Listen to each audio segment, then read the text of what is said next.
दोस्तों, आज के समय में बेरोजगारी की समस्या लगभग हर जगह देखने को मिलती है, लेकिन क्या बेरोजगारी की समस्या दूर होगी? आज हम इसी बेरोजगारी पर अपनी राय रखूंगा। बेरोजगारी क्यों है दोस्तों, ये एक सबसे बड़ा प्रश्न है। इस प्रश्न के उत्तर के लिए आपको निजी और सरकारी नौकरियों के वेतन भत्ते को समझना होगा।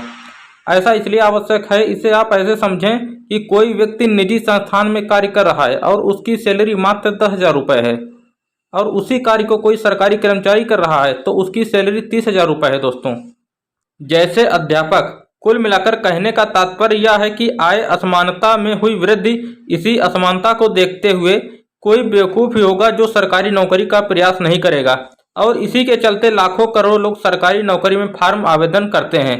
जैसे रेलवे ग्रुप डी और रेलवे एनटीपीसी वैकेंसी का नोटिफिकेशन 2019 में आया था, और आज 2022 फरवरी में भी यह भर्ती पूर्ण नहीं हो पाई है।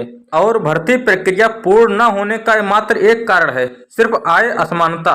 यह सरकार आय असमानता को कम करने का प्रयास करे तो कुछ हद तक बेरोजगारी की समस्या दूर हो सकती है। अब सोचने की बात यह है कि आय असमानता को सरकार कैसे कम कर सकती है। सरकार को संसद में एक विधेयक पास करना चाहिए जिसमें लिखा हो कि 5 वर्ष के लिए युवाओं को मानदेय पर रखा जाएगा। मानदेय या शहरों गांवों के हिसाब से तय होगा, और 5 वर्ष बाद उसका परफॉर्मेंस देखकर उनका आगे का कार्यकाल बढ़ाया जाए। ऐसे सरकार को पैसों में बचत होगी, जिससे सरकार को पैसों को औद्योगिकरण में निवेश करना चाहिए। और साथ ही इन युवाओं के मन का भ्रम भी दूर करना चाहिए कि सरकार सभी युवाओं को सरकारी नौकरी नहीं दे सकती। शहरों गांवों में औद्योगिकरण होने से बहुत कुछ युवाओं को प्राइवेट सेक्टर में नौकरी के अवसर बढ़ेंगे। ऐसा करने से कम कुछ प्रतिशत तो बेरोजगारी कम होगी।